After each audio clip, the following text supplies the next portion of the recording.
YCP అధినేత జగన్ ఇలాకాలో జరుగుతున్న 2 ZPTC స్థానాల ఉప ఎన్నిక కడప జిల్లాలో కాకరేపుతోంది.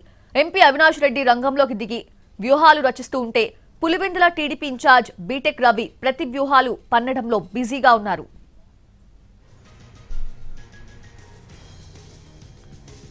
పులివెందుల జెడ్పీటీసీ ఉప ఎన్నికలో ఫిర్యాదుల పర్వం కొనసాగుతోంది. పోలింగ్ కేంద్రాలు మార్చడంపై వైసీపీ అభ్యంతరం చెప్తోంది. ఇదే అంశంపై రాష్ట్ర ఎన్నికల సంఘానికి ఫిర్యాదు చేస్తుంది వైసీపీ. ఉప ఎన్నిక జరుగుతున్న జెడ్పీటీసీ పరిధిలో మొత్తం 6 పోలింగ్ కేంద్రాలు మార్చారు.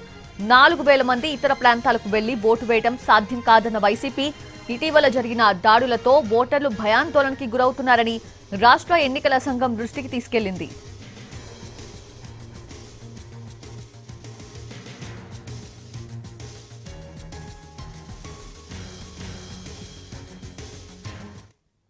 ఎర్రపల్లెలో ఉన్న ఓటర్లందరూ నల్లపరెడ్డిపల్లెకి పోయి ఓటేయాలా? నల్లపరెడ్డిపల్లెలో ఉన్న ఓటర్లందరూ పోయి ఎర్రపల్లెలో ఓటేయాలా? నల్లగొండవారిపల్లె ఏదైతే మొన్న పెద్ద గొడవ జరిగిందో ఆ గ్రామం నల్లగొండవారిపల్లెలో దాదాపు 600 పైచిలుకు ఓట్లు ఉంటే ఆ 600 పైచిలుకు ఓటర్లు అందరూ నల్లపరెడ్డిపల్లెకు 4 కిలోమీటర్లకు ట్రావెల్ చేసి నల్లపరెడ్డిపల్లెలో ఓటేయాల్సిన పరిస్థితి. అదే నల్లపరెడ్డిపల్లె వాళ్ళందరూ మళ్ళా నల్లగొండవారిపల్లెకు వెళ్ళి ఓటేయాల్సిన పరిస్థితి. అంటే ఈ మాదిరి విధానం ఎందుకు తీసుకొచ్చినారో అర్థం కాని పరిస్థితి. అదే 2021లో ఏదైతే ఎంపీటీసీ జెడ్పీటీసీ ఎలక్షన్లు జరిగినాయో అప్పుడు ఏ గ్రామం ఓట్లు ఆ గ్రామంలోనే, అంటే ఇప్పుడు ఉదాహరణకు నల్లగొండవారిపల్లి వాసి ఎవరైనా ఆ 650 మంది ఓటు వేయాలనుకుంటే వాళ్ళ గ్రామంలో ఉండే పోలింగ్ బూత్కి వెళ్ళి ఓటేస్తే it is hardly about 100 to 200 metres. కానీ ఇప్పుడు ఈ ఎలక్షన్లో ఆగస్టు 12వ తారీఖు వాళ్ళు ఓటు వేయాలంటే 4 కిలోమీటర్లు ప్రయాణం చేస్తేనే ఓటు వేయగలరు. ఆ 4 కిలోమీటర్లలో ఈ మధ్యనే మనం చూసినాం నల్లగొండవారిపల్లెలో హత్యాయత్నం ఏ స్థాయిలో జరిగిందో, కార్లు ఎలా ధ్వంసం చేశారో, పెట్రోల్ క్యాన్లు తెచ్చి కారును తగలబెట్టే ప్రయత్నం ఎలా జరిగిందో, మనుషుల తలకాయలు పలుగొట్టే ప్రయత్నం ఎలా జరిగిందో, ఇనుపరాడ్లు హ్యామర్స్ ఏ రకంగా వాడినారో ఇవన్నీ మనం చూసినాం. మరి ఆ 650 మంది ఓటర్లు ఏ ధైర్యంతో ఎలా సేఫ్గా ఈ 4 కిలోమీటర్లు ప్రయాణం చేయగలరు చెప్పండి?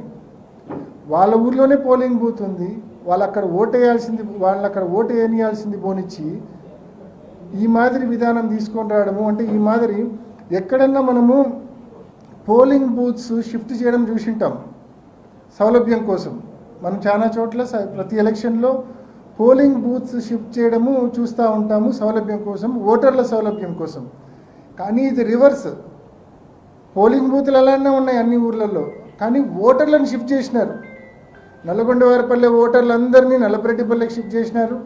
నల్లపరెడ్డిపల్లె ఓటర్లందరినీ కొందరిని ఎర్రపల్లెకి షిఫ్ట్ చేసినారు, కొందరినేమో నల్లగొండవారిపల్లెకి షిఫ్ట్ చేసినారు.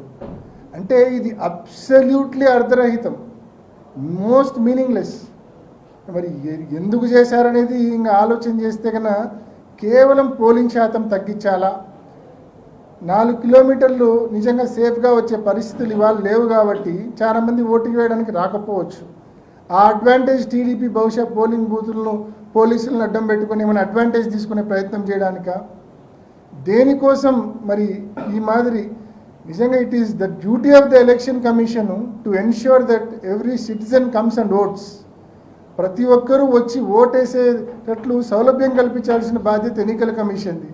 కాబట్టి ఇవాళ అదే ఎన్నికల కమిషన్ మరి ఇవాళ ఈ రూలింగ్ పార్టీ ఇన్ఫ్లుయెన్స్లో ఇంత ఘోరంగా ఇప్పుడు 600 మొత్తం దీని ఇంపాక్ట్ ఎంతమంది మీద ఉంటుంది అంటే 6 పోలింగ్ బూత్స్ మీద ఇంపాక్ట్ ఉంది. ఇప్పుడు నేను చెప్తా ఉన్న ఇంపాక్ట్ 6 పోలింగ్ బూత్స్ మీద ఉంది, అంటే 3900 ఓట్ల మీద ఉంది.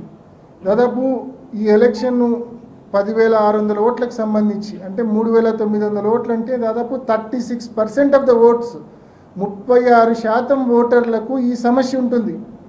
తన ఇంటి పక్కనే పోలింగ్ బూత్ ఉంటుంది కానీ అక్కడ అతనికి ఓటు ఉండదు, అతను ఒక 4 కిలోమీటర్లు ప్రయాణం చేసి ఓటేయాల్సిన పరిస్థితి. ఇంత అధ్వానంగా అనెక్షర్ 7 రిలీజ్ చేయడము, ఓటర్ లిస్టు రిలీజ్ చేయడం అనేది ఎంత అన్యాయం అనేది ఒక్కసారి ప్రతి ఒక్కరు ఆలోచించండి. ఓటర్ లిస్టులు అనేటివి ఒక 2 వారాల క్రితమే మేము కలెక్ట్ చేసుకున్నాం, కానీ ఓటర్ లిస్టుల్లో ఈ మాదిరి డిస్క్రిపెన్సీ మాకు అర్థం కాలే. కానీ ఎప్పుడైతే అనెక్షర్